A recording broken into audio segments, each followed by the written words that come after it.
The entire conference hall gasped when the screen suddenly went black. For a moment, everyone thought she had failed. Executives panicked, engineers froze, and the reporters prepared to write her downfall. But then, like a miracle, the monitors flickered back to life. Red error codes vanished, replaced by steady streams of green. And across the giant screen, one word glowed in bold letters: online. In less than 10 minutes, a pregnant janitor named Madison Clark had done what the best-paid engineers in Seattle swore was impossible. The billionaire who mocked her, Thomas Whitmore, now stood speechless, stripped of his arrogance, watching the woman he once humiliated save his empire. But what neither Madison nor Thomas knew was that this moment would change both their lives forever. Stay with us, because what happens next will shock you, move you, and leave you believing in second chances. The glass walls of the Whitmore Global Headquarters reflected the late afternoon sky streaked with red and gold over Seattle, Washington. Inside, however, the atmosphere was anything but calm. On the top floor, in a sprawling conference hall filled with executives, engineers, and journalists, tension reached its breaking point. At the center of it all stood Thomas Whitmore, the commanding CEO whose name carried weight in every boardroom on the West Coast. Tall, broad-shouldered, and impeccably dressed in a dark suit, he radiated authority that demanded obedience. His company, a global tech empire, had built its reputation on security and innovation. But that reputation was crumbling. For the past 48 hours, Whitmore Global's encryption system had been under siege. Firewalls collapsed, backdoors opened where there should have been none, and every attempt to fight back had failed. Billions of dollars and the credibility of the entire corporation hung in the balance. His best people had given up. Gerald Foster, the senior engineer with gray hair and tired eyes, had delivered the final verdict minutes ago. "Mr. Whitmore," he said hoarsely after nights without sleep, "it's impossible. The system has locked itself against every command. We've exhausted all emergency protocols. There's nothing more we can do." For Whitmore, the word impossible was like poison. Impossible did not exist in his vocabulary. And yet here it was, delivered by the very people who earned six-figure salaries to prevent such disasters. So in an act of ruthless theater, Thomas had summoned the press into the room. If his team couldn't perform under pressure, he would turn their failure into a spectacle. He would make their humiliation public. His deep voice cut through the thick air. $3 million, he announced, his tone dripping with disdain. "That's what I'll pay to anyone who can fix what my so-called best engineers declared impossible." The room exploded in murmurs. Executives shifted uncomfortably in their seats. Journalists leaned forward eagerly, their fingers flying over keyboards, already shaping headlines about the arrogant billionaire dangling a fortune in front of the world. Whitmore's piercing gaze swept the room, daring someone to step forward. "You heard me?" he barked. $3 million cash to the one who solves this. My team says it cannot be done. Prove them wrong. Prove me right that everyone is replaceable." His eyes landed on Gerald, whose face burned with shame. Then on Ethan Brooks, a younger executive with ambition written all over him. Ethan stepped forward cautiously. "Sir, with respect, making this challenge public could invite dangerous actors." "If the wrong person tries, dangerous actors are already inside our system," Ethan Thomas snapped. "At least now greed might drive someone to fight for us instead of against us." The cruelty of his logic left no room for debate. Silence fell again, heavy and suffocating. No one dared move. The engineers looked at their shoes. Executives stared blankly. The journalists scribbled, documenting every second of the company's humiliation. And then, like the crack of a door in a silent church, a sound broke the stillness. The soft click of a service door.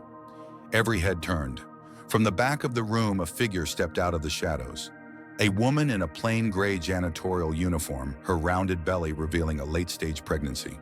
She walked slowly but steadily, her eyes fixed not on the floor, but on Thomas Whitmore himself.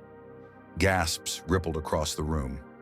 No one knew her name, only her role, the invisible cleaning staff, the kind of person who blended into the background. But she walked forward with a confidence that silenced even the journalists. When she reached the center of the room, she stopped, lifted her chin, and spoke with a calm clarity that stunned everyone. "I accept your challenge, Mr. Whitmore." The words hit like a thunderclap. Gerald's eyes widened in disbelief. Ethan muttered something under his breath. The reporters nearly jumped out of their seats. Thomas blinked, caught off guard, for only a fraction of a second. Then his lips curled into a slow, mocking smile. A laugh bubbled out, sharp and cruel.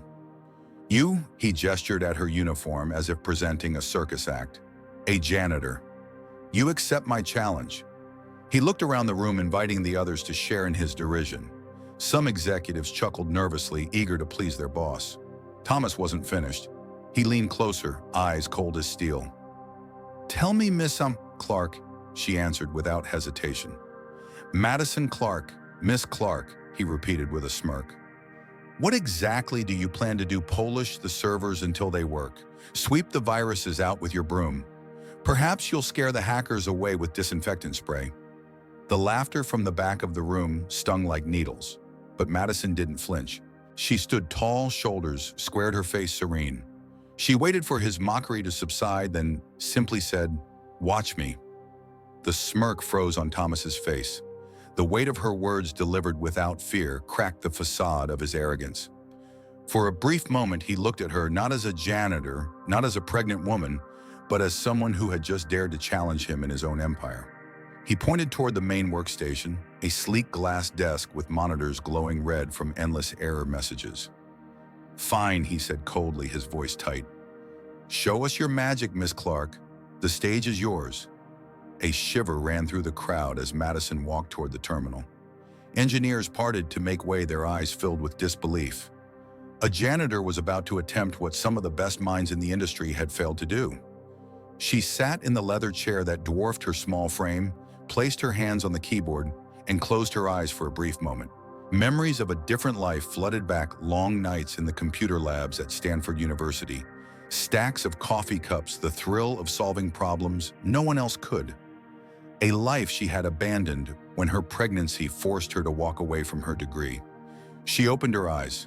The glow of the monitor reflected in them like fire. Her fingers began to move. The sound of typing filled the hall. Quick, precise, confident. Lines of code scrolled across the screen, and murmurs spread through the room as the engineers leaned in, whispering in shock. "She knows what she's doing," Gerald muttered, unable to hide his awe. Ethan frowned, torn between fear and admiration. And at the center of it all, Thomas Whitmore stood with his arms crossed, his jaw clenched tight. He had expected a quick, humiliating failure, but instead he felt something foreign, an uneasy curiosity. Who was Madison Clark? And what secret past had brought her here into his empire at this exact moment? Thanks for watching. Sorry for the interruption, but we hope you will help us improve our content in the future. If you were in Madison's shoes, would you dare to step forward and accept a billionaire's challenge? Do you think Thomas Whitmore will let her succeed or find a way to crush her, even if she's right? And most importantly, what do you believe will happen next in this battle of pride, power, and unexpected courage? The leather chair swallowed Madison Clark, but her presence commanded more attention than the high-back seat ever could. Her hands hovered over the keyboard as silence pressed down on the room. The world outside the glass skyscraper continued as if nothing were happening, but here on the top floor of Whitmore Global, every breath, every glance, every heartbeat seemed to wait on her first keystroke. Thomas Whitmore stood a few feet away, arms crossed, his expression carved from stone. He had wanted drama, spectacle, humiliation to prove a point, but he hadn't anticipated this. A janitor pregnant, no less, sitting at his terminal, daring to try what his army of engineers had deemed impossible. When Madison's fingers began to move, the room filled with the rhythmic clatter of keys. Not frantic, not uncertain. Each keystroke fell with precision. Her eyes narrowed at the glowing lines of code scanning with the ease of someone who knew exactly what to look for. Within minutes, the murmurs began. Gerald Foster, the senior engineer, leaned closer, his skepticism softening into shock. He had expected random guesses, desperation, but what he saw was strategy, structured, methodical. She wasn't stabbing in the dark. She was navigating the system as if she had built it herself. "She's not attacking the main firewall," one junior engineer whispered. "No," Gerald muttered, his voice heavy with reluctant admiration. "She's going around it, checking diagnostic loops." His eyes widened. "She's looking where we didn't bother to look." From the corner of his vision, Thomas watched his entire team lean forward, spellbound by the janitor, who had in less than 5 minutes done what they had failed to even attempt. He wanted to smirk, to mock her, to call it a fluke, but something in his gut stopped him. Madison's fingers flew faster now, confidence radiating in every movement. She muttered under her breath, her voice just loud enough for Gerald to catch. "You didn't deactivate it. You just buried it." Seconds later, the massive main screen, once a cascade of angry red error codes, flickered. The room gasped as a single green cursor blinked at the top left corner. Then two simple words appeared: "Access granted." The collective inhale was audible.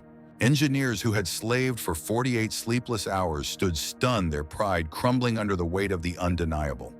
The reporters, silent for the first time, lifted their phones again, documenting history. Gerald stepped forward, eyes wide. How did you know about that diagnostic entry point we disabled that years ago?" Without looking up, Madison answered, her voice calm and matter-of-fact. "You didn't disable it. You just hid it. Sometimes the problem isn't in the complexity, it's in the simplicity no one respects enough to check." Her explanation was a dagger of truth. Gerald stepped back, his face burning with humiliation, but also with something else: respect.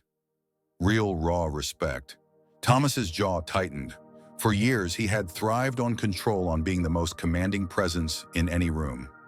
Yet now the focus was on her, Madison Clark, a woman who scrubbed floors at night to survive, and yet had just restored the credibility of his empire in front of the press.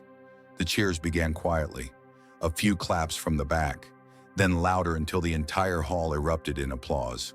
Engineers, executives, even the journalists applauding the janitor who had saved them all. But Madison didn't bask in it. She pressed on her brow, furrowed fingers still dancing. "That was just the first layer," she murmured. "The real problem is deeper. Your system wasn't just hacked, it's been rewritten from within." The applause died instantly. Gerald froze. Ethan Brooks turned pale. Even the reporters fell silent again, their hands hovering over their keyboards. Thomas stepped closer, his voice lower this time, stripped of sarcasm. "What do you see?" Madison leaned back slightly, eyes fixed on the scrolling code. "The intruder isn't breaking in. They've become part of your system. Every line of corrupted data masks itself as legitimate. That's why you couldn't find it. You were looking for an outsider. But the enemy's already inside." Her words hit like a gunshot. Gerald swore under his breath. "If that's true, it's worse than we thought." Madison finally turned her head, locking eyes with Thomas Whitmore. "I'll need backup servers from 3 days ago. The original uncorrupted files. Once I compare them, I can isolate the infection." Thomas gave a sharp nod toward Gerald. "Get her what she needs." The veteran engineer didn't hesitate. Moments later, fresh streams of clean code illuminated the secondary monitor beside her. Madison set to work comparing, dissecting, analyzing. The room once again fell into silence, broken only by the steady sound of her typing. Time blurred. Minutes stretched like hours. Sweat beaded on Madison's forehead, but her focus never wavered. She ignored the ache in her back, the heaviness in her body, the whispers behind her. The only thing that mattered was the code. Finally, she paused. Her fingers hovered over the enter key, her breathing shallow. Everyone leaned in, holding their breath. With a decisive motion, she pressed. The room plunged into darkness. Screens went black. A strangled gasp spread through the hall. "Did she crash the system?" Ethan blurted out, panic in his voice. Before anyone could answer, monitors began to blink back to life. Not with errors, not with chaos, but with stability. Red warnings faded into calm green indicators. Data streams realigned. And then across the central screen, one single word glowed in bold letters: online. The explosion of applause shook the room. Engineers cheered. Executives shouted in relief. Even the journalists clapped, their professional detachment crumbling before the miracle they had just witnessed. Madison sagged back in the chair, her hand instinctively resting on her belly. Exhaustion etched her face, but her eyes still burned with quiet triumph. She had not only done the impossible, she had done it while the world doubted her. For the first time in years, Thomas Whitmore's smirk was gone. In its place was something foreign: respect. He stepped closer, close enough that only she could hear. His voice, stripped of arrogance, was almost gentle. "Seattle will talk about this for years, and so will I." The billionaire who had tried to humiliate her now found himself standing in awe.